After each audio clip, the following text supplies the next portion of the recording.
Hello everyone, this week we're taking a short break to prepare for our next series of videos.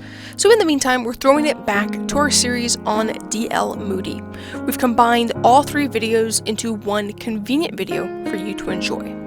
This is an older style video, so there's not any graphics changing throughout, but we'll be back next week with fresh new content, so we'll see you then.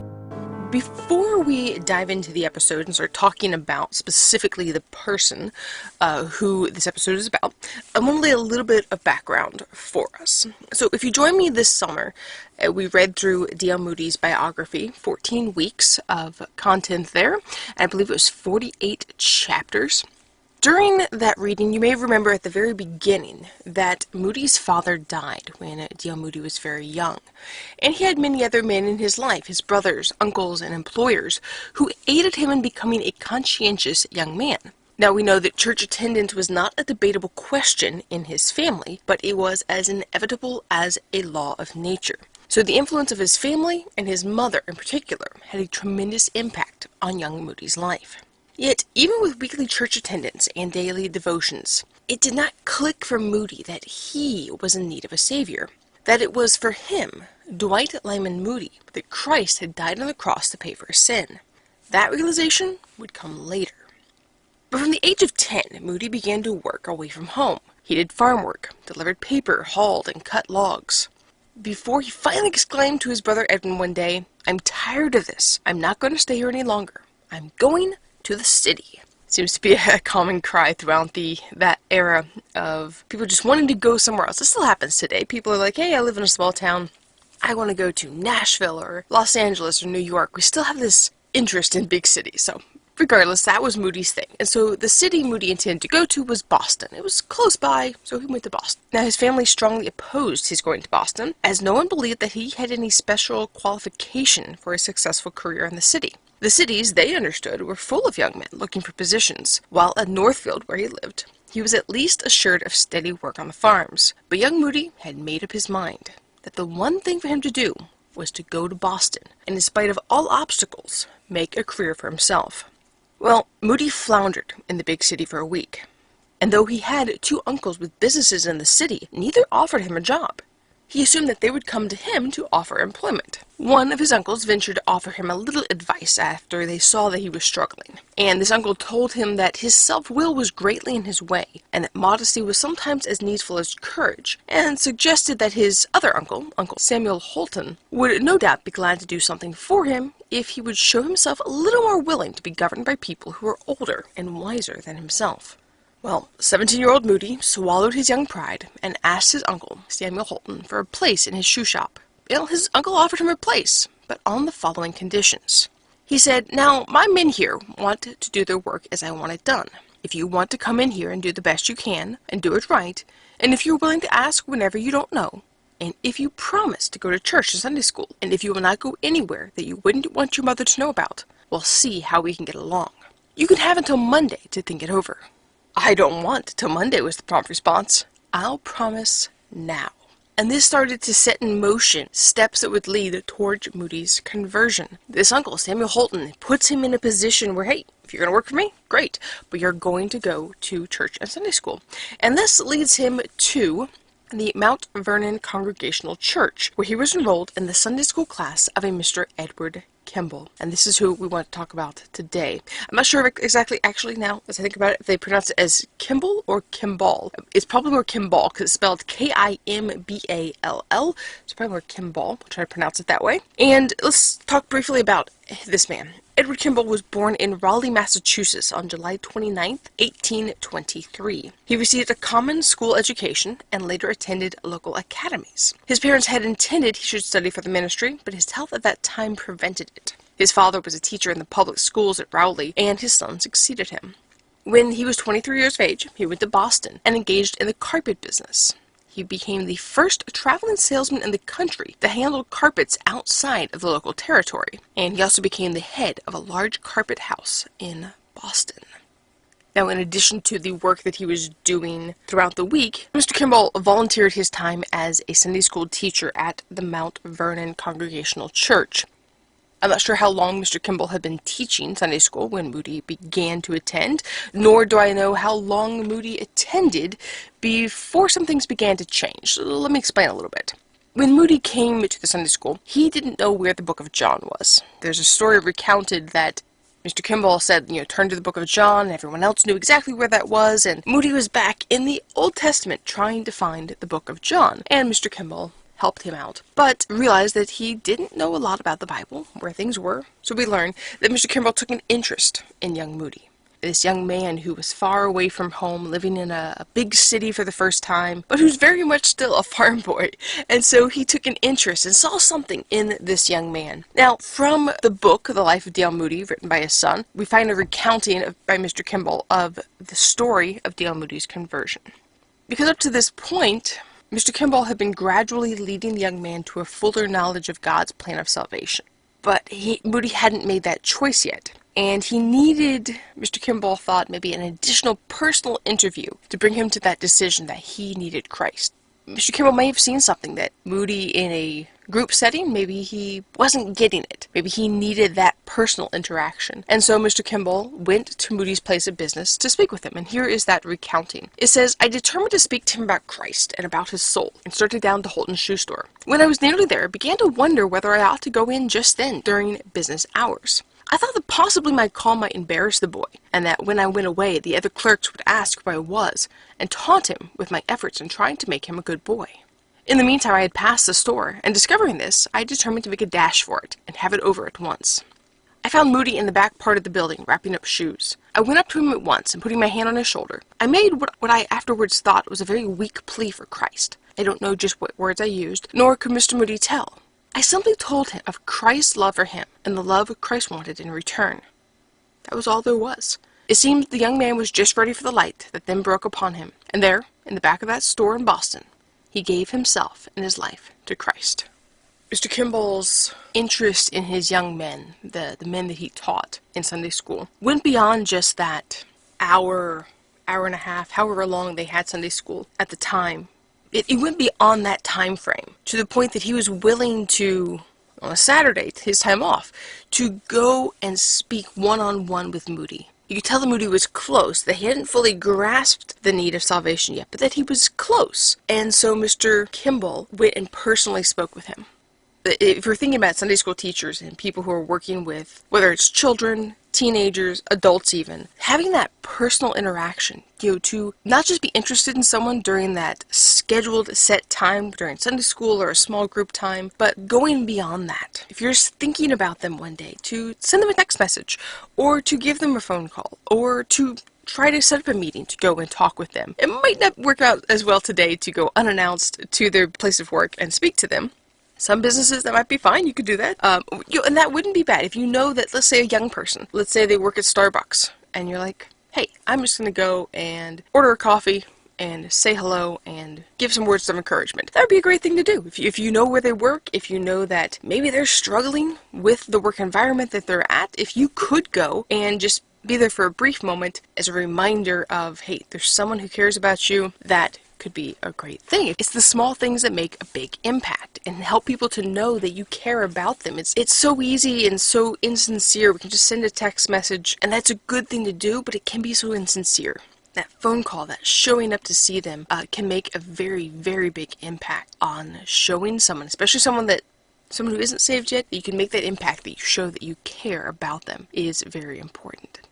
Now, this is what Edward Kimball is mainly known for today. He's known for being the person that God used to help Moody see his need of salvation. And there's this whole line of people, from Edward Kimball to Dwight Moody, down to Billy Graham, that we'll talk about at some point in the future, potentially. This whole line of preachers, just one after another, who was saved. This one person was saved from D.L. Moody's work, and then the next, and the next, and the next, down to Billy Graham.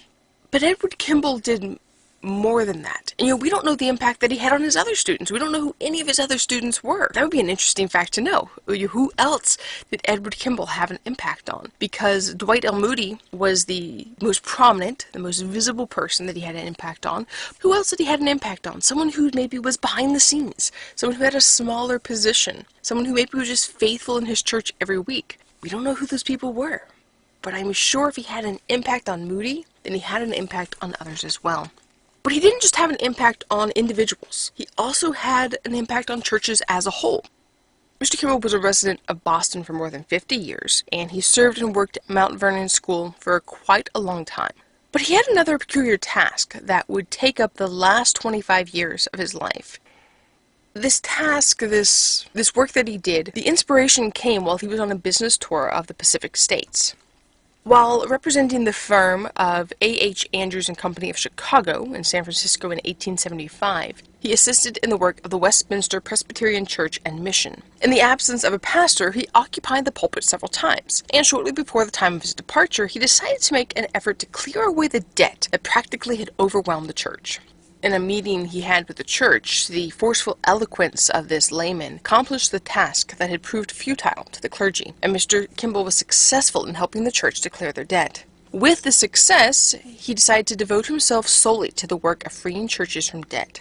Now, the amount of church debts raised by him since that time, 1875, had been estimated at more than between $10 and $15 million.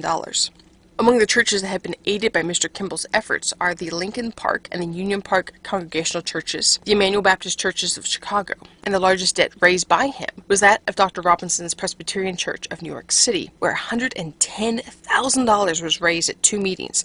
And remember, this is pre-1900. This was 1875 to 1900. A lot of money to be raised very quickly at that time. Although not a remarkably eloquent speaker, the force and sincerity of Mr. Kimball's words gained success where oratorical efforts had failed. In this work that he did later in his life, no denomination or creed was favored.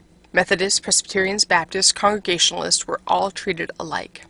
And it was while doing this work that he would pass away at the age of 78, having retained remarkably good health until the very end. Sadly, few know the name of Edward Kimball. They might know him in passing as being the person who helped to lead Moody to Christ, but few know of the work that he would do for 25 years in helping churches to become debt-free, to not have that burden of debt hanging over them, so that they were free to focus on evangelizing and serving the church and the community. But sadly, so many articles about Edward Kimball are merely used as a jumping point to talk about, as mentioned earlier, that pathway that would lead from D.L. Moody to Billy Graham. And we pass over the fact that he was a Sunday school teacher, a debt reducer, someone who would go into churches and help them reduce their debt. And those are ministries that are vital. They're very important. And yet people like Edward Kimball are overlooked every day. So our verse for the week is Matthew 4, verses 19 through 20, which says, "And he saith unto them, Follow me, and I will make you fishers of men. And they straightway left their nets and followed him." Our verse of the week reminds us of the type of people Jesus called to follow him. Here he was calling Peter and Andrew simple fishermen with a limited education and not men with social status. We find in the Gospels the other people Jesus called to follow him, people like Matthew, the tax collector, who would have been a wealthy man with social position and status. Yet, if you look at the 12, the majority seem to come from a lower rung on the social ladder, men who were simply common men, yet dedicated to the work of God. Today we are looking at another common man, D.L. Moody. Now, I say he's common, but on the website Goodreads, just that website alone, there are over 70 books about Dwight Lyman? I believe it's Lyman? Actually, I don't know the pronunciation of his middle name, and plus, I just always call him D.L. Moody, but I believe it's Dwight Lyman? No, it doesn't have an A. Lyman Moody. We're going to go with that. If I'm incorrect, please let me know.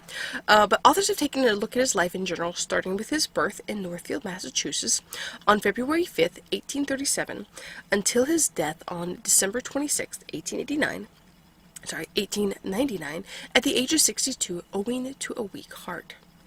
62 years was all the time D.L. Moody had on this earth. Yet, reading through just a handful of books on his life, it is a wonder that he accomplished so much.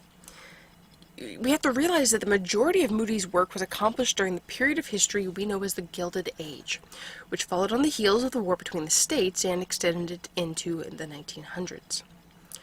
He accomplished all he did, the founding of schools, the writing of books, the travel of North America and around Europe, without the assistance of the internet, cell phones, audio systems, air conditioning, or other modern conveniences we claim we cannot live without. How is this possible? The question that comes to mind is, how could he accomplish so much, have thousands turn out to meetings, and have such an impact on people's lives? And I think it was in his heart to do what was right, to serve the Lord, but I think there's something else that he took to heart. And this was something that he heard from a British revivalist named Henry Verley. And the statement Henry made was, "The world has yet to see what God can do with and for and through in a man who is fully and wholly consecrated to him." This statement took hold of Moody, and he's recorded as saying about this statement, he did not say a great man, or a learned man, or a rich man, or an eloquent man, or a clever man. Simply, a man. Well, I am a man. It lies with the man himself whether he will or will not make that full and entire consecration. I will try my utmost to be that man. Now, there are many aspects of Moody's life we could look at, but today we will focus on simply the man. One of Moody's earliest memories is from about the age of 4, when his father, Edwin, suddenly passed away. His mother, Betsy, was widowed with 9 children, her oldest only 13, and twins born a month after her husband's passing. Paul Moody, D.L. Moody's son, writes, "She, Betsy, was always bright and cheerful in the presence of her children. But that first year after her husband died, she wept herself to sleep every night. Her sorrows drove her to God, and she claimed his promises for the fatherless and the widow." In spite of all its privations, home was the sweetest place on earth to the Moody children. And as long as that mother remained on earth, occupying that same home, but with all the comforts she desired, Dwight and her other children were drawn hither by the strong bands of love. Moody's childhood was much like that of any other New England boy. He went to school in the winter and was hired out in the summer. One of the first jobs he had was to turn out a neighbor's cows into the pasture on a mountain nearby, for which he received a cent a day as wages. Yeah, not much. Now, Moody's education was the equivalent of a 5th grade education today. Most people would consider that inadequate. He never went to college or seminary, and though he preached to thousands, hundreds of thousands, he was never ordained as a preacher. We might see that as a detriment today, but Moody, though lacking in traditional education, was rich in other areas. His humble beginnings meant that as an adult he never lost touch with the common people. He was one. He spent his childhood and early adult years working and just getting by. His humble start also caused Moody to dislike pretense or deference towards those of higher social positions. He was a man of action. While others talked about how to do things, he was busy doing them. Take this, for example, later in his ministry. Once while attending a meeting of the International Convention of the YMCA in Indianapolis, Indiana, Moody had gone into the streets and started preaching. He then invited his hearers back to the auditorium where the delegates for this meeting would gather in the evening, and he preached to those he invited from the streets. Now, when the delegates for the evening session of the convention began to arrive, Moody closed his meeting by saying, "Now we must close, as the brethren of the convention wish to come in to discuss the question, how to reach the masses." Moody was a man of the people who could successfully reach the masses while others simply gathered to talk about it. Now, we don't have time to delve into this topic, maybe more in a future episode, but the answer of how to reach the masses is to begin with one. Just one person. You probably heard the song, if each one reaches one, something like that. It was a popular song at one point. Now, while people in the hundreds and later thousands would turn out to hear Moody speak throughout his life, there were those who would criticize him. Moody's son Paul, in the book The Shorter Life of D.L. Moody, tells of an exchange between Moody and a critic. So this overzealous critic, who was not an overactive worker, try that again. Now, this overzealous critic, who was not an overzealous worker, took Mr. Moody to task for his defects in speech in the early days. "You oughtn't to speak in public," he said. "You make so many mistakes in grammar." "I know I make mistakes," was the reply, "and I lack a great many things, but I'm doing the best I can with what I've got. But look here, friend, you've got grammar enough. What are you doing with it for Jesus?" On another occasion, Moody was one of several speakers at a convention.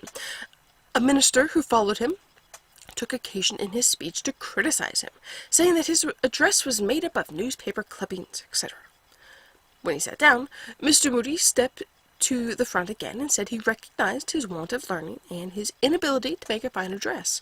He thanked the minister for pointing out his shortcomings and asked him to lead in prayer that God would help him to do better.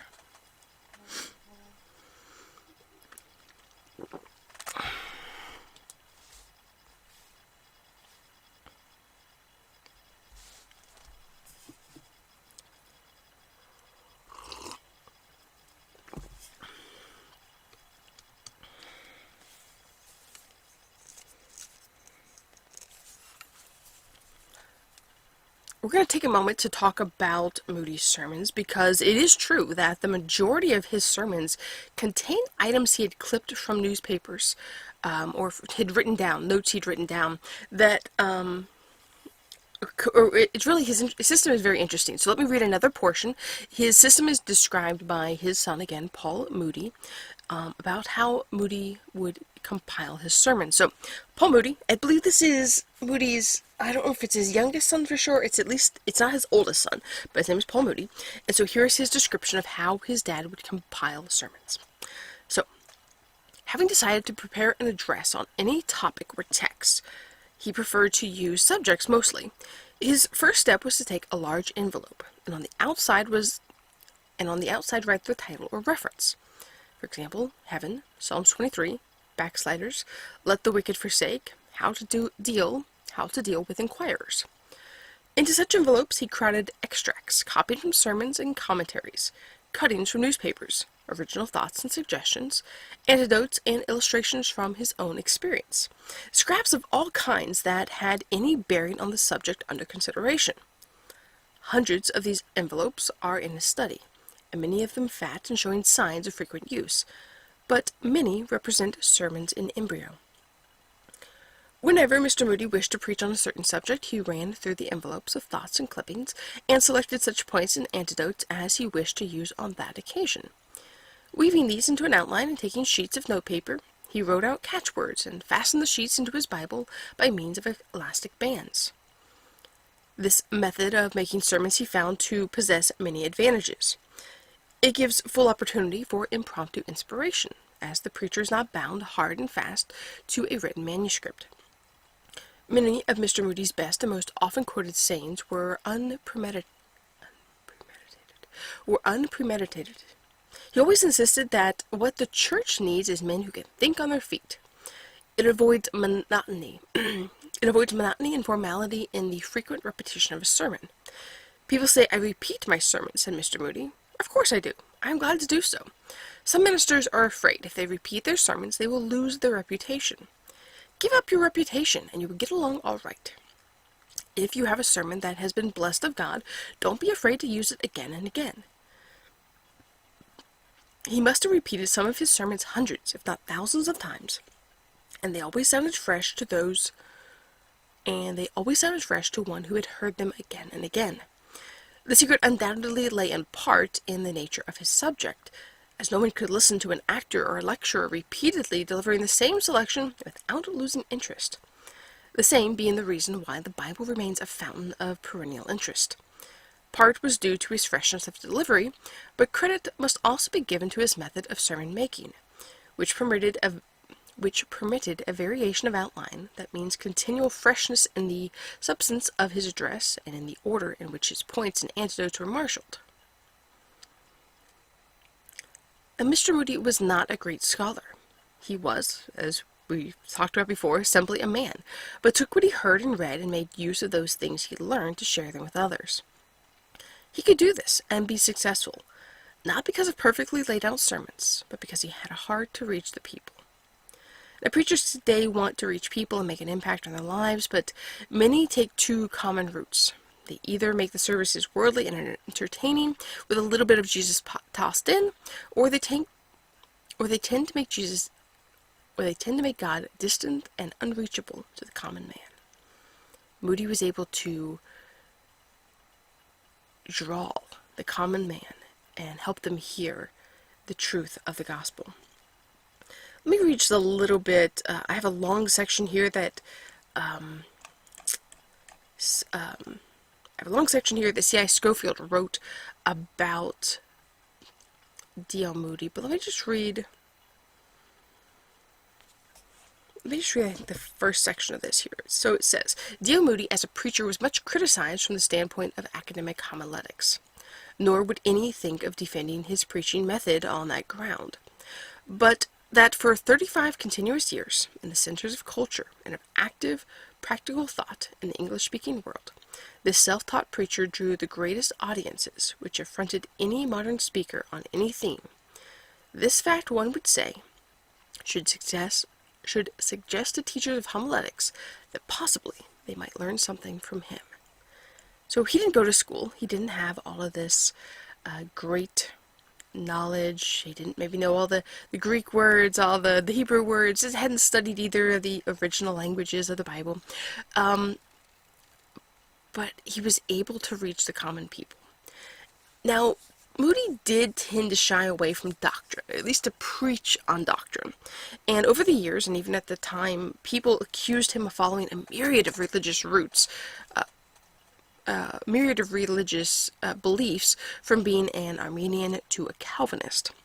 Now, people today still reproach Moody for the non-denominational nature of his meetings and the groups with which he associated himself.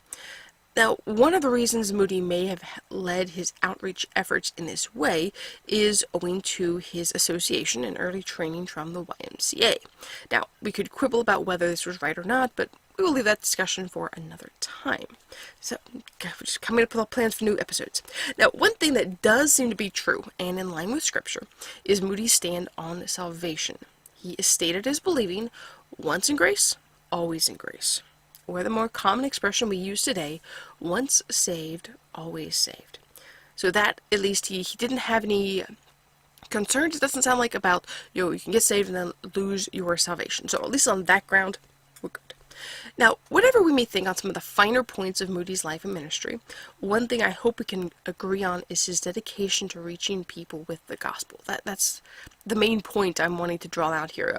With every person that I could talk about on the podcast, there's going to be some differences of opinion on their people's methods. Understand that. People's doctrine and what they were teaching.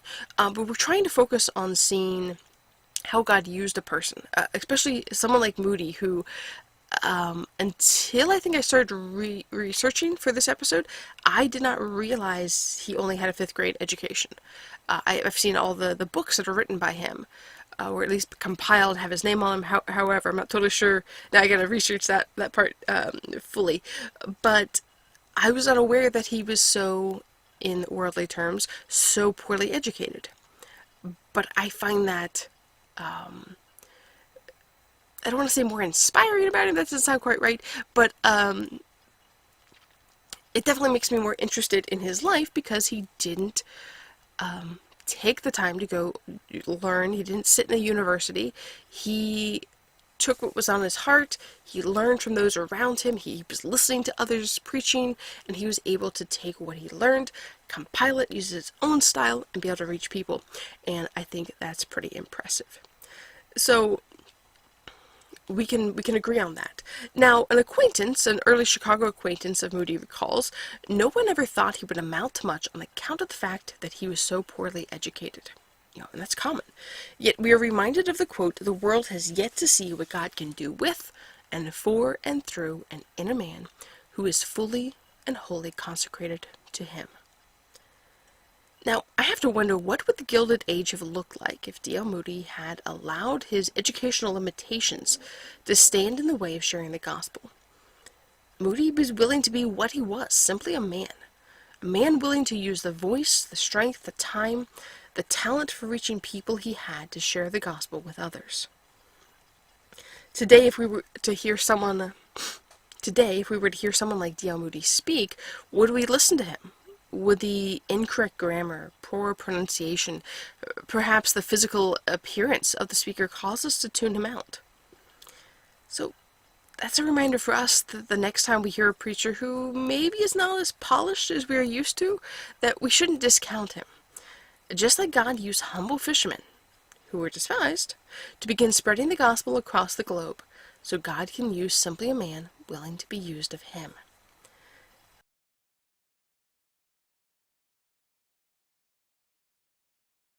This episode is a little bit different than our normal structure. What happened was I came across some interesting stories about Moody and Sankey, and as I was reading through, I was trying to compile an episode about different, just interesting, opposition that they had, or just interesting stories, and I'm going to do that episode sometime in the future. But I came across, from both perspectives, a book written by Sankey and a book written about Moody, that give what happened, their experiences, what happened to them during the Chicago fire. Now, this is important because the Chicago fire, that's where Moody and Sankey were working. They were based in Chicago, and the Chicago fire took out Farley Hall, which is where they were working. That's where they were having a meeting the night of the Chicago fire. It just gives us a little bit of, a better insight into these men's lives, what they remembered or what happened during the Chicago fire. So I thought that'd be interesting to, it's nothing that I created. I'm just going to read from books, the excerpts that I found about this. I thought it would be kind of an interesting thing to read. Hopefully you will enjoy it, find it interesting. So this will be first Sankey's perspective, and then Moody's perspective. And like I said, there's so much we could talk about Moody and Sankey. I have a lot of different ideas. There's some other, we didn't even get with Moody. We didn't even get to his time founding schools. We didn't even touch on that really. And there's more about Sankey as well. We could discuss some things that happened during the meetings, his later life. But we're going to be moving on from Moody and Sankey next week. We'll come back to them at some point, possibly after the new year, unless I get inspiration. But we'll talk about them later. Next week we'll actually talk about someone who is connected with them, which I did not realize. What's been fun about this is just seeing all the connections. People who lived at the same time as Moody and Sankey that I didn't just, you hear the names, you read about people individually many times, but then to see the connections of who could have worked with Moody. That's someone, not next week, but in the coming weeks, we're going to talk about someone who could have taken Sankey's job, who actually was offered it first, which is very interesting. Just seeing how all these people connect and intertwine is a lot of fun. So, like I said, there's more to Moody and Sankey's story, but we'll come back to that later. There's more people that I want to highlight before the end of the year, and I just want to do a little more research about their lives on the road and the sea before we dive into that more. So, expect to see them back again soon, both maybe together a little bit or individually, but they will be back. And I want to apologize, I just realized I said Farley Hall, it's Farwell Hall. Sorry, wrong pronunciation of the hall. I saw it written and I was like, oh yeah, it's not Farley, it's Farwell. Added an extra sound in there. Alright, well let's begin with Sankey's account of the Chicago fire. So it begins. Sunday evening, October 8th, 1871. We were holding a meeting in Farwell Hall, which was crowded to the doors. At the close of his address, Mr. Moody asked me to sing a solo, and standing by the great organ at the rear of the platform, I began the old familiar hymn, Today the Savior Calls. By the time I had reached the third verse, Today the Savior calls, for refuge fly, the storm of justice falls, and death is nigh. My voice was drowned by the loud noise of the fire engines rushing past the hall, and the tolling of bells, among which we could hear, ever and anon, the deep sullen tones of the great city bell, in the steeple of the old courthouse close at hand, ringing out a general alarm. Tremendous confusion was heard in the streets, and Mr. Moody decided to close the meeting at once, for the audience was becoming restless and alarmed. As the people dispersed, I went with Mr. Moody down the small back stairway leading into the old arcade court, and from our position there we watched the reflection of the fire, half a mile away, on the west side of the city, as it cast its ominous glare against the sky. After a few moments we separated, I to go over the river to where the fire was raging, and he to his home in the north side. We did not meet again for more than 2 months. On reaching the scene of the fire, I found a whole block of small framed buildings burning fiercely. I insisted in tearing down some board fence to try to keep the fire from spreading to the adjoining territory. While thus engaged, the wind from the southwest had arisen almost to a hurricane, and the flying embers from the falling buildings were quickly caught up and carried high upon the roofs of the houses adjoining, which were soon in flames. Thus the fire spread from building to building and from block to block, until it became evident that the city was doomed. All this time, the fire was moving towards Farwell Hall, and the business center of the city. I now gave up the fight, and made haste to recross the river, hurrying back to my quarters, my living room and office, in the Farwell Hall building. The fire followed so rapidly that several times I had to shake the falling embers from my coat. Arriving at the hall, I gathered up a number of belongings which I especially wished to save, and placing them close to the door of my office, went out to find a conveyance so as to transfer them to a place of safety. It was now between 1 and 2 o'clock in the morning, and not a carriage or truck could be found. While still looking for a conveyance, I saw in the distance, coming up Clark Street, a horse attached to an express wagon, running at full speed, without a driver, 10 or 15 men running after it, trying to capture the animal. I made a dash for the flying steed, but in turning from one street into another he slipped and fell, and in a moment a crowd of men were on top of him, each claiming the right of possession. Not caring to share in the contest, I returned to the hall, and commenced the task of carrying my effects towards Lake Michigan, half a mile distance. On the way to the lake, I passed the present location of the Palmer House, then being erected, the foundation of which had only been built to the level of the street. Believing that the room's underground passages could afford a temporary place of security for some of my things, I walked on a plank down into the cellar, and hid 2 large valises in the darkest corner I could find. As yet, only a few people were moving out of their homes in this section of the city, and as I noticed the seeming indifference of those who came to the windows of their houses, I called out to them to escape for their lives, as the city was doomed to destruction. Some became alarmed, others only laughed. I returned to the hall for another load of my belongings, and after securing all I could carry, started in a more direct route for the lake, the streets being lighted up by the glare of the oncoming conflagration. After getting about halfway to the shore, I stopped and deposited my burden on the front steps of a fine residence I was passing, thinking I would soon return and find them there. Again, for the 3rd time, I went back to my rooms, and gathering up a few articles, started for the stone steps. I found, however, on reaching the house, that the things I had left were covered several feet deep with other people's belongings, and I never saw them again. By this time the people were fully awake, rushing to the street, or anxiously looking out their windows and from the tops of their houses in the direction of the fire. I could not help thinking of the Bible story of the destruction of the cities of the plain in long ago, as many still made light of those who said the city would be destroyed. The air was filled with flying sparks of fire, resembling a spring snowstorm, when the sky is filled with huge falling flakes. As I pressed on, 2 men carrying a sick man on a stretcher overtook me. After passing a short distance ahead, they stopped and laid him by the side of the street, as the invalid, being quite sure the city would not be destroyed, did not wish to be carried further. As soon as the carriers had been paid off and discharged, I employed them to assist me in carrying my effects to the lakeside. But before we reached our destination, in looking westward, they saw the fire was sweeping through the southeastern section of the city where they lived. Dropping my goods in the middle of the street, and without waiting for compensation, they rushed away to secure their own homes. Again I secured help, and at last reached the lake, where I deposited my trunks and possessions close by the edge of the water, with the thought that if the flames came to the edge of the lake, I would walk into the water and be saved from the heat.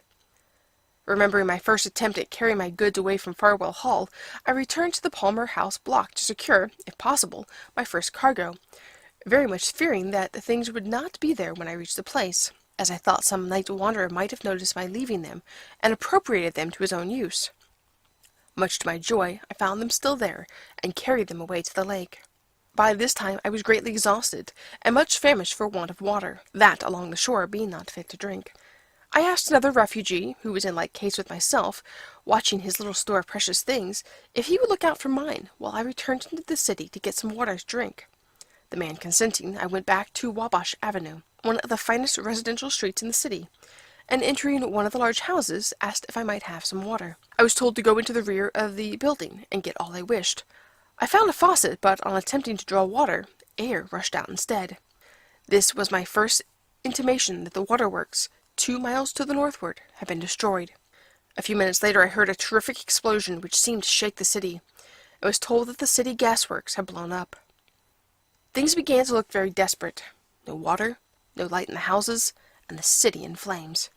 I made my way back again to the lake, and wrapping myself in a great overcoat, lay down behind one of the large trunks which I had saved. Thus sheltered from the wind, I slept for an hour.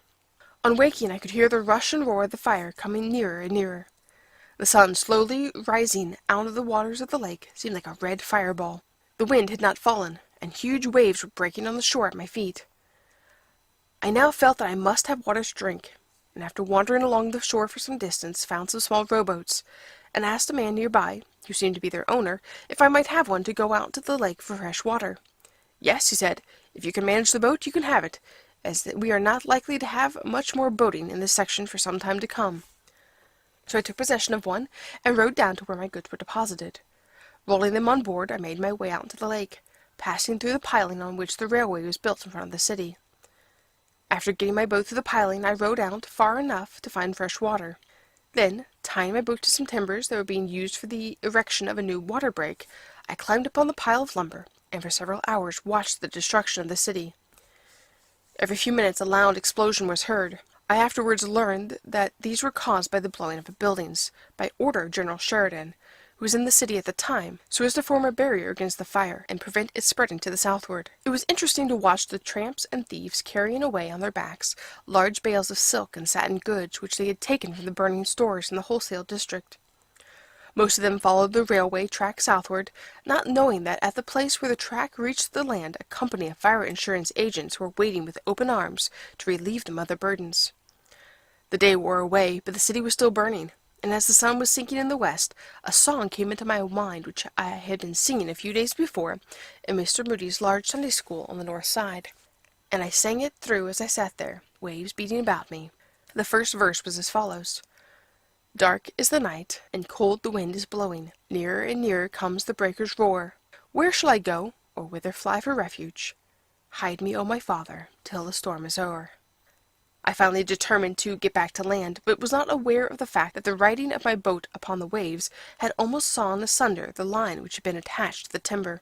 As I jumped into the boat, the line broke, and I was swept out into the lake, the waves sweeping over my little craft. For a moment I was in real danger of being lost, but I soon had the boat under control, and after a few moments of hard work, reached the shore in safety. I then secured a drayman, who for the sum of $10 agreed to carry me and my effects to the unburned end of the Fort Wayne Chicago Railroad, if he could find it. He succeeded. I checked my goods for my home in the east, secured some refreshment at a nearby restaurant, and then went back into the burnt district. Farwell Hall was gone, and every building in that part of the city had disappeared. The paved streets, covered with hot bricks and long coils of burnt and twisted telegraph wire, told something of the awful story. Most of the substance of these great buildings had actually been carried away by the hot air into the water of Lake Michigan. After seeing something of the fearful destruction wrought upon conflagration, I made my way through the heated streets to the railway, and took an outgoing train for my home in Pennsylvania. As we left the city, it seemed as though the whole country was on fire. In all directions we could see huge banks of flames sweeping across the prairies, and the air was filled to suffocation with smoke. I was soon able to telegraph home of my safety and speedy return. It seemed as though this would end my work in Chicago. Following is Moody's account of the story and of his last service in Farwell Hall. I had been for 5 nights preaching on the life of Christ. I took him from the cradle and followed him up the judgment hall, and on that occasion I consider I made as great a blunder as ever I made in my life. It was upon that memorable night in October, and the courthouse bell was sounding an alarm of fire, but I paid no attention to it. You know, we were accustomed to hearing the fire bell often, and it did not disturb us much when it sounded. I finished the sermon upon What Shall I Do with Jesus, and I said to the audience, Now I want you to take the question with you and think over it, and next Sunday I want you to come back and tell me what you are going to do with it. What a mistake. It seems now as if Satan was in my mind when I said this. Since then, I've never dared to give an audience a week to think on their salvation. If they were lost, they might rise up in judgment against me. Now is the accepted time. We went downstairs to the other meeting, and I remember when Mr. Sankey was singing, and how his voice rang when he came to that pleading verse, "Today the Savior calls, for refuge fly. The storm of justice falls, and death is nigh." After the meeting, we went home. I remember going down the street with the young man who was probably in the hall tonight, and saw the glare of flames. I said to the young man, "This means ruin to Chicago." About 1 o'clock, Farwell Hall went. Soon the church in which I had preached went down, and everything was scattered. I never saw that audience again. My friends, we don't know what may happen tomorrow. But there is one thing I do know, and that is, if you take the gift, you are saved. If you have eternal life, you need not fear fire, death, or sickness. Let disease or death come, you can shout triumphantly over the grave if you have Christ. My friend, what are you going to do with him tonight? Will you decide now? That is Moody's own account. Here is another account. On October 8th, he preached to the largest congregation that he had ever addressed in that city, having taken for his text, "What then shall I do with Jesus, which is called Christ?" After talking, as he did not call it preaching then, with all his power of entreaty, presenting Christ as Savior and Redeemer, he said, "I wish you would now take this text home with you, and turn it over in your minds during the week, and next Sabbath we will come to Calvary and the cross, and we will decide what to do with Jesus of Nazareth." What a mistake, he said, in relating the story to a large audience in Chicago on the 22nd anniversary of the Great Fire in that city in 1871. I have never dared to give an audience a week to think of their salvation since. If they were lost, they might rise up in judgment against me. I remember Mr. Sankey singing, and how his voice rang when he came to that pleading verse, "Today the Savior calls, for refuge fly. The storm of justice falls, and death is nigh." I have never seen that congregation since. I have hard work to keep back the tears today. I have looked over this audience, and not a single one is here that I preached to that night. I have a great many old friends, and am pretty well acquainted in Chicago, but 22 years have passed away, and I have not seen that congregation since, and I will never meet those people again until I meet them in another world. But I want to tell you of one lesson I learned that night, which I have never forgotten, and that is when I preach to press Christ upon the people then and there, and to try to bring them to a decision on the spot. I would rather have that right hand cut off than to give an audience now a week to decide what to do with Christ. I have often been criticized. People have said, "Moody, you seem to be trying to get people to decide all at once. Why do you not give them time to consider?" I have asked God many times to forgive me for telling people that night to take a week to think it over. And if he spares my life, I will never do it again. This audience will break up in a few moments, and we may never meet after today. There's something terribly solemn about a congregation like this. You will notice the pilot was just in the condition of my audience that night, just in the condition you are in today. He had to decide then and there what to do with Jesus. The thing was sprung upon him suddenly, though I do not think that Jesus Christ would have been a stranger to Pilate. I do not believe that he had preached in Judea for months, and also in Jerusalem, without Pilate having heard of his teachings. He must have heard of the sermons he had preached, for he must have heard of the doctrine he taught. He must have heard of the wonderful parables that he uttered. He must have heard of the wonderful miracles that he performed. He must have heard how Herod had taken the life of his forerunner by having him beheaded, and of the cruel way Herod had treated him.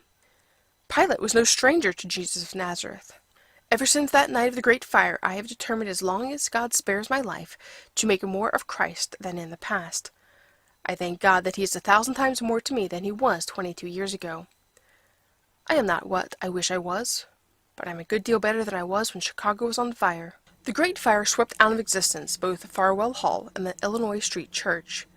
The Sunday night after the meeting, as Mr. Moody went homeward, he saw the glare of flames, and knew it meant ruin to Chicago. About 1 o'clock, Farwell Hall was burned, and soon his church went down. Everything was scattered. At midnight the fierceness of the fire seemed to be waning, and it was thought that the fire department could gain the upper hand, as they had done the night before. The family retired, but within an hour a loud call was made out to all the residents of the street to hasten their escape. The fire had crossed the river and was rapidly advancing. It was too late to think of saving more than could be carried in the hands. A neighbor took Mr. Moody's 2 children in his already crowded carriage and made his escape north. A few articles of silver, some valued tokens of friendship, were hastily placed in a baby cart. But there was one article Mrs. Moody's heart was set upon saving. This was a portrait in oil of Mr. Moody by the artist Haley, which hung on the wall in the parlor. It was a gift from the artist, presented to Mrs. Moody after their return from their first trip to Europe in 1867. A free lease of this home, completely furnished, was presented to Mr. Moody at that time by his Chicago friends, and this portrait Mrs. Moody prized above everything else the house contained. A stranger who had entered the house and assisted in taking it from the wall. Calling Mr. Moody, his wife urged him to save it for her. The ludicrous side of the situation at once appealed to him, notwithstanding the terror of the awful evening. "Take my picture," he said. "Well, that would be amusing. Suppose I am met on the street by friends in the same plight as ours, and they say, 'Hello, Moody, glad you have escaped. What's that you have saved, and cling to so affectionately?' Wouldn't it sound well to reply, 'Oh, I've got my own portrait'?" No entreaty would prevail on Mr. Moody, but the canvas was hastily knocked out of the heavy frame and carried off by Mrs. Moody herself, the one relic rescued from their home. A bruised face was part of the price paid for this effort, for once on the street there was a constant struggle with the terrific wind. Love won, but only after a fierce battle. The portrait now hangs on the walls of the Northfield home, a reminder of that night of fiery ordeal. As soon as his wife and family were safe with friends, Mr. Moody devoted himself to relief work. Before long, he started for the East to raise money for the homeless and also for the new church. Within 2 months, he was back to preaching, and within a year, steps were taken to erect a new permanent building. So I hope you found this interesting. We forget many times how people intersect with history, and so it's interesting to read about the perspective of Moody and Sankey and their reaction to things regarding the fire. Sankey was very focused on kind of getting himself out. He helped work and worked during the night to try to help other people before the fire became just completely out of control. He could tell it was a pointless effort, and so went and got his possessions and headed away. And then, of course, Moody, not wanting to carry his own portrait through the streets of Chicago, just shows the humor of the man, which is very interesting. So, we haven't got to meet either of these people. There's no one alive today that we can talk to get to learn about these men. But through the stories people have recorded, we get to learn a little bit about them through stories like this, what they did during the Chicago fire. We get to learn a little bit about their character, about their personalities, and that's what I find interesting. That's what we're hoping to convey here on God's Peculiar People, is the human side of people. Many times we kind of glorify people that are from the past. We want to put them up on this pedestal and how great they are, but at the same time we also want to show more of the human side, not just their great preaching, but how they dealt with a tragedy, this great Chicago fire, how they handled themselves, situations, what they did for other people. That's what we want to learn about as well going forward.